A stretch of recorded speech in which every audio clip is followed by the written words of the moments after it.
I love the way that these films travel. We get to see the Wizarding World in all these different incarnations. You wander over through sets of Bhutan, onto the wastes of the mountains of China, onto the streets of New York and Berlin. We've seen the French ministry, we've seen the MACUSA, we've seen the UK ministry, and now we see the German ministry.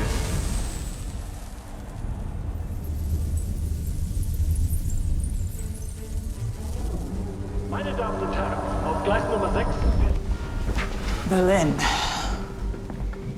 Wonderful. Berlin in 1932, wonderfully atmospheric. Trams, lovely sort of wonderful Art Deco kind of architecture. Dirty snow on the streets. When we arrive in Berlin, Newt, Theseus and Lally take Jacob through this wall.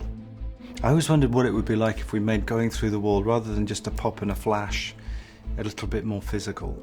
We've seen a lot of walking through walls to platform 9¾ which was often just done as like a wipe, and here, when people walk through the walls, the actual bricks move and separate and it sucks them in.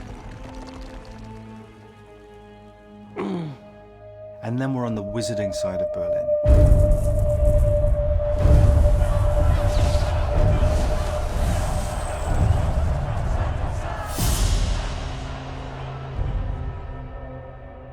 The Ministry of Magic in Berlin was one of the most challenging sets because it was just massive.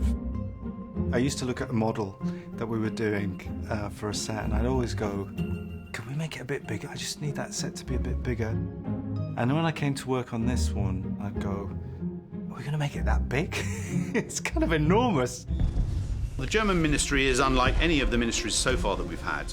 The main German ministry building, which is heavily influenced by the German architecture of the 1930s. Our Grand Hall is inspired by some of the large interiors of the Reichstag.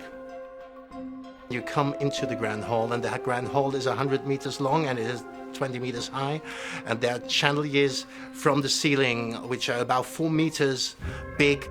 There were these massive paintings. They were so beautiful, and I would say, wow, those silk screens? And they said, no, they were painted.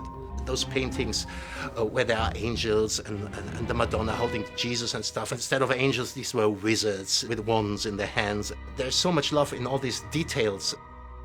Going into Berlin was a great opportunity to really sort of throw ourselves into Art Deco design, because they were masters of it in Germany in that period.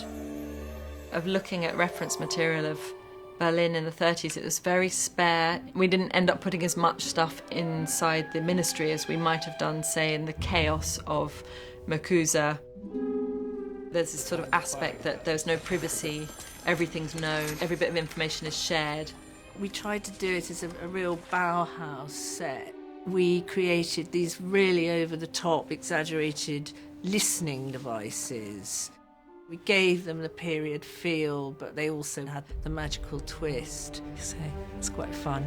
The bird is also a very strong element in insignias of organisations, and it kind of has an imperial quality to it, which we felt we needed to bring to this. The whole insignia feels like the epitome of sort of deco design.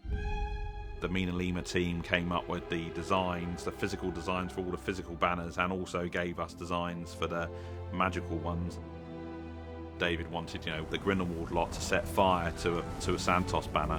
It really does give us an epic quality to those scenes.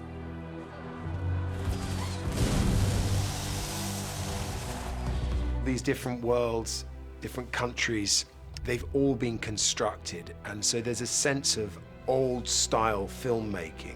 When the Hollywood studios would build, streets and small towns, the level of skill is just extraordinary.